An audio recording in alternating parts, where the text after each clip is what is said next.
பாண்டிய நெடுஞ்செழியன் பாகம் 2 வஞ்சினம் வெடித்தது. இந்த முறை சோழனுக்கு பாண்டி நாட்டின் மேல் ஆசை விழுந்தது. ஆனால் அவன் மாந்தரஞ்சேரல் இரும்பொறையைப் போல ஆராயாமல் செயலிற்புக விரும்பவில்லை. அரசன் புதியவனாக வந்திருந்தாலும் பழம்படைகள் மதுரையில் மிகுதியாக இருக்கும் என்று அவனுக்கு நன்றாக தெரியும். எவ்வளவு படைகள் இருந்தாலும் தக்க தலைவன் இருந்தாலன்றி படையின் ஆற்றல் பயன்படாது. இளமை பருவமுடைய நெடுஞ்செழியனுக்கு என்ன அனுபவம் இருக்கிறது? ஏதோ பைத்தியக்காரத்தனமாக மாந்தரஞ்சேரல் ஆராயாமல் சென்று அகப்பட்டு கொண்டான். எப்படியோ தப்பியும் வந்துவிட்டான். தக்கப்படி படைபலத்தை கூட்டிக் கொண்டு சென்று எதிர்த்தால் தடையின்றி பாண்டி நாட்டை அடிமைப்படுத்தி விடலாம். இந்த நெறியிலே சென்றன அவன் எண்ணங்கள். சோழ அரசனிடம் படை இருந்தது. ஆனால் அது போதாதென்று தோன்றியது. எத்தனைக்கெத்தனை மிகுதியான படைகளை சேர்த்து கொள்ள முடியுமோ அத்தனைக்கத்தனை வெற்றி உறுதி என்று தேர்ந்து அதற்கு ஆகும் வழி என்னவென்று ஆராய்ந்தான். தான் மாத்திரம் படையை பெருக்கிக் கொண்டால் போதாதென்று நினைத்தான். மற்ற நாட்டு மன்னர்களையும் துணையாக பெற்றால் பாண்டியனை வெல்லலாம். சேரன் முன்பே பாண்டியனிடம் தோல்வியுற்றவன். அவன் தனியே இனி போருக்கு செல்ல மாட்டான். ஆயினும் அவன் உள்ளத்தில் பகைக்கனல் அவிந்திராது, கொழுந்து விட்டெறிந்து கொண்டே இருக்கும். அவனை துணைக்கு அழைத்து கொள்ளலாம். போதுமா? இன்னும் பலரை துணைவராக சேர்த்து கொள்ள விரும்பினான். பாண்டியனை வெற்றி கொள்ள யார் யார் வருகிறார்கள் என்று வெளிப்படையாக முரசறைந்து விளம்பரப்படுத்தவில்லையே ஒழிய ஊருக்கு ஊர் ஆள் அனுப்பி தன் கருத்தை தெரியப்படுத்தி அவர்களுடைய கருத்தையும் அறிந்து வரச் செய்தான். அந்த காலத்தில் தமிழ்நாட்டில் முடியுடை மன்னர்கள் 3 இருந்தார்கள். தொன்று தொட்டு வரும் அரச குலத்தைச் சார்ந்த சேர சோழ பாண்டியர்களாகிய 3 சிறப்பித்து பாராட்டுவது வழக்கு. அவர்களை அல்லாமல் ஆங்காங்கே உள்ள கொங்கு நாடு முதலிய நாடுகளை ஆண்ட சிற்றரசர்களும் இருந்தார்கள். இந்த இருவகையினர்களை அல்லாமல் வேளிர்கள் என்று வழங்கும் தலைவர்கள் பலர் பல இடங்களில் இருந்தார்கள். அவர்கள் தம்முடைய ஊர்களில் உள்ள மக்களையும் சுற்று வட்டாரத்தில் உள்ள மக்களையும் ஆண்டு வந்தார்கள். இக்காலத்தில் ஜமீன்தார்கள் என்றும் பாளையக்காரர்கள் என்றும் வழங்குவார்களே, அவர்களைப் போன்றவர்கள். ஆனால் அவர்கள் யாருக்கும் அடங்கியவர்கள் அல்லர். நிலவளமுடைய வேளாண் குடியிலே பிறந்தவர்கள் அவர்கள். வேளிர்களுக்குள் ஒழுக்கத்தாலும் கொடையாலும் சான்றாண்மையாலும் சிறந்தவர்கள் பலர் இருந்தார்கள். சிலர் தமக்குள்ளே சண்டையிட்டார்கள். பெருமன்னர்களுக்குள் போர் நிகழ்ந்தால் அவர்களுக்கு துணையாக சென்று போரில் ஈடுபடுவதும் உண்டு. போர் வீரர்களையும் யானை முதலிய படைகளையும் அவர்கள் வைத்து தம் ஆட்சிக்குட்பட்ட ஊர்களை பாதுகாத்து வந்தார்கள். சோழ நாட்டில் உள்ள பிற இடங்களில் உள்ள வேளிர்களையும் குறுநில மன்னரையும் சேரனையும் தனக்கு படைத்துணையாக சேர்த்து கொள்ளும் முயற்சியை சோழன் மிக வேகமாக செய்து வந்தான். எத்தனை பேர் சேர்ந்து போரிட்டாலும் வெற்றியிலே பங்கு கொடுக்கலாம். பாண்டி நாடு எவ்வளவு விரிந்தது! 20 பேர்கள் போரிட்டு வெற்றி பெற்றால் அந்த 20 பேர்களுமே அந்த நாட்டை பங்கிட்டுக் கொள்ளலாம். அந்த நாட்டிலே எந்த பொருள் இல்லை. சோழன் முயற்சி பலிக்கும் என்றே தோன்றியது. முதலில் அவன் சேரனுடைய உடன்பாட்டை பெற்றான். போர் பாண்டி நாட்டு எல்லைக்கு வெளியே நடந்தால் நான் அவசியம் படையுடன் வந்து சேர்ந்து போரிடுகிறேன் என்று சேரன் உறுதி கூறினான். ஒருமுறை பாண்டி நாட்டின் எல்லைக்குள்ளே புகுந்து அகப்பட்டு கொண்டவன் அல்லவா? சோழ நாட்டில் அழுந்தூர் என்ற ஊரில் திதியன் என்னும் வேளிர் ஒருவன் இருந்தான். அவன் வீரத்தில் சிறந்தவன். குறுக்கை என்னும் இடத்தில் அன்னி என்பவனோடு போர் செய்து அவனை வென்றவன். கோசர் என்னும் கூட்டத்தினரோடு பொருது அளித்தவன். அவனிடம் சோழன் தன் கருத்தை தெரிவித்த போது அவன் தன்னிடம் உள்ள படைகளோடு துணை வருவதாக ஒப்புக்கொண்டான். சேரனும் திதியனும் இணங்கி வந்த போது சோழனுக்கு போரில் வெற்றியே கிட்டியது போன்ற மகிழ்ச்சி உண்டாகிவிட்டது. பொருணன் என்ற வேளிர் ஒருவனும் இந்த முயற்சியில் சேர்ந்து கொண்டான். வேற்று நாட்டில் உள்ள வேளிர்களையும் சேர்த்து கொண்டால் நலம் என்று அவர்கள் எண்ணினார்கள். எருமையூரனை கேட்டால் ஒரு கால் அவனும் சேரலாம் என்று சேரன் சொன்னான். இன்று மைசூர் என்று வழங்கும் ஊருக்கு வடமொழியில் மகிஷபுரம் என்று பெயர். அதுவே எருமையூர் என்று தமிழில் வழங்கியது. அக்காலத்தில் அது பெரிய அரசாக இருக்கவில்லை. அதை ஒரு வேளிரே ஆண்டு வந்தான். குறுநில மன்னன் என்றே சொல்ல வேண்டும். அவனிடம் சிறந்த படை ஒன்று இருந்தது. சோழன், திதியன், பொருணன் 3 அவனிடம் சென்றனர். சேரன் துணை வருவதாக இருப்பதையும் சொல்லி தன் கருத்தை தெளிவாக சொன்னார்கள். வலிய வரும் செல்வத்தை வேண்டாம் என்று சொல்வார் யார்? பாண்டி நாட்டின் வளத்தை பற்றி எருமையூரன் முன்பே கேட்டிருக்கிறான். மதுரை மாநகர் இந்நாட்டில் வேறு எங்கும் காணாத சிறப்புடையதென்பதை புலவர்கள் சொல்ல கேட்டிருக்கிறான். அரசனோ இளையவன், நாடோ பெரிது, நாம் வென்றால் நமக்கு கிடைக்கும் பொருள் அளவற்றது என்று சோழனும் பிறரும் சொல்லச் சொல்ல எருமையூரனுக்கு நாவில் நீர் ஊறிற்று. உங்கள் கருத்துக்கு இணங்குகிறேன் என்று உடன்பட்டான். இன்னும் யார் யாரை சேர்த்து கொள்ளலாம் என்று கேட்டான் சோழன். அந்த பக்கங்களில் யாரேனும் தக்க படை வலிமையுடன் இருந்தால் துணையாக சேர்த்து கொள்ளலாமே என்பது அவன் எண்ணம். படை பெருக பெருக வெற்றி உறுதிப்படும் அல்லவா? விரைவிலும் நினைத்த காரியத்தை நிறைவேற்றிவிடலாம். எருமையூரன் 2 பேரைச் சொன்னான். துவார சமுத்திரத்தில் புலிகடிமால் மரபில் வந்த இருங்கோவேல்மான் இருக்கிறான், அவனை கேளுங்கள். தகடூரில் எழினி என்னும் வேளிர் ஒருவன் இருக்கிறான், அவனை உங்களுக்கு முன்பே தெரிந்திருக்கலாம், அவனையும் துணை சேர்த்து கொள்ளலாம். இன்னும் என்று கூறினான் எருமையூரன். போதும் போதும், இப்போதே நாம் 5 பேர் இருக்கிறோம். 5 பேர் சேர்ந்து 100 வரை முறியெடுத்த நாடு இது. நீங்கள் சொன்ன 2வரையும் அணுகி கேட்கிறோம். உடன்பட்டால் சேர்த்துக் கொள்கிறோம், இல்லையானால் நாம் 5 போதும். இந்த உலகம் முழுவதுமே வென்றுவிடலாம் என்றான் சோழன். எருமையூரன் சிரித்து கொண்டான். பலகாலமாக புகழ் படைத்து விளங்கும் பாண்டியனது பேரரசை எளிதிலே குலைத்து விடலாம் என்று நான் நினைக்கவில்லை. பலருடைய துணை வலிமை இருந்தால் அது இயலும் என்றான். சோழன் முதலில் இருங்கோவேல்மானிடம் சென்றான். மிக பழங்காலத்தில் வடநாட்டிலிருந்து வந்து குடியேறிய வேளிர்களில் ஒருவனுடைய வழிவந்தவன் அவன்.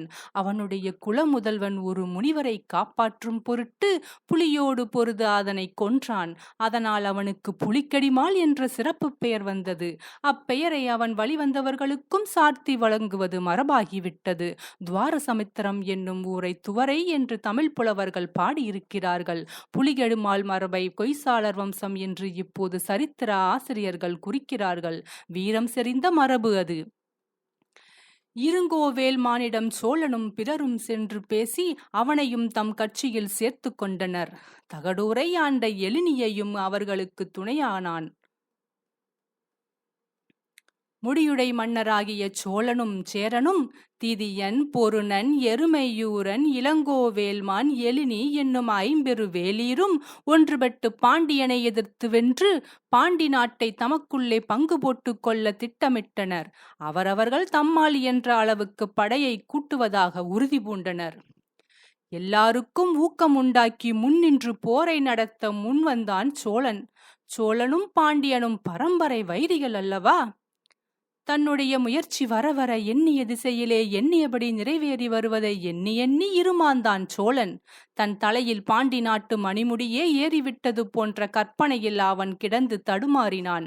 உடனே மதுரைக்கு சென்று முற்றுகையிட்டு பாண்டியனை சிறைபிடிக்க வேண்டும் என்ற ஆத்திரம் அவனிடம் உண்டாயிற்று.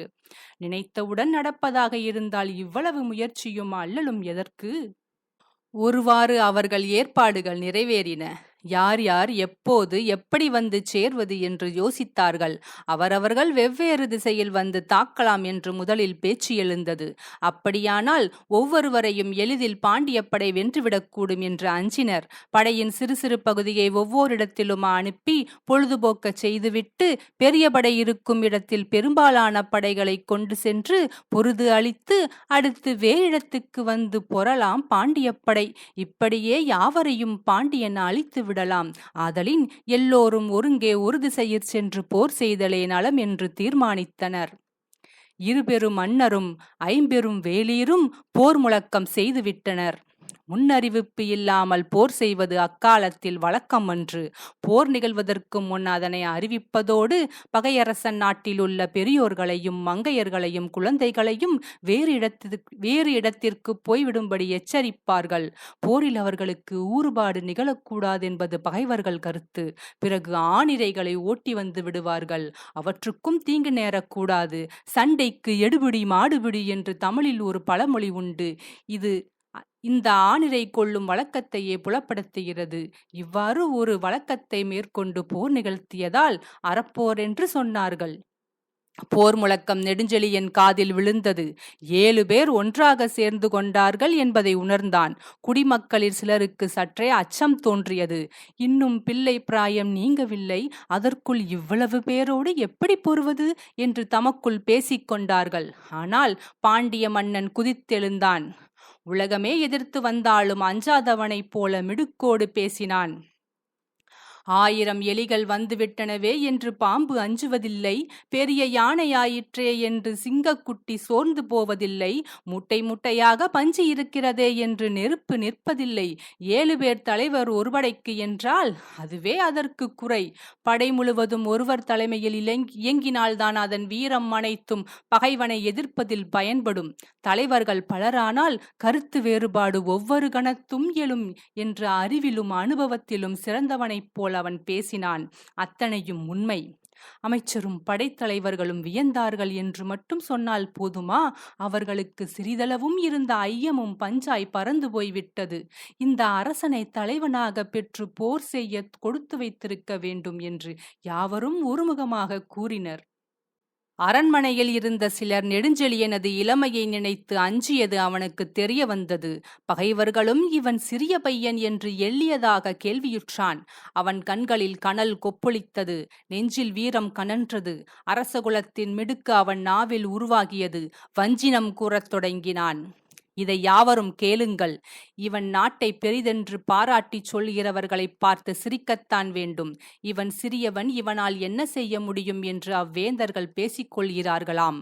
பெரிய பெரிய யானைகளும் தேரும் மாவும் படை வீரர்களும் மிகுதியாக இருப்பதாக எண்ணி இருமாந்து கொண்டிருக்கிறார்கள்.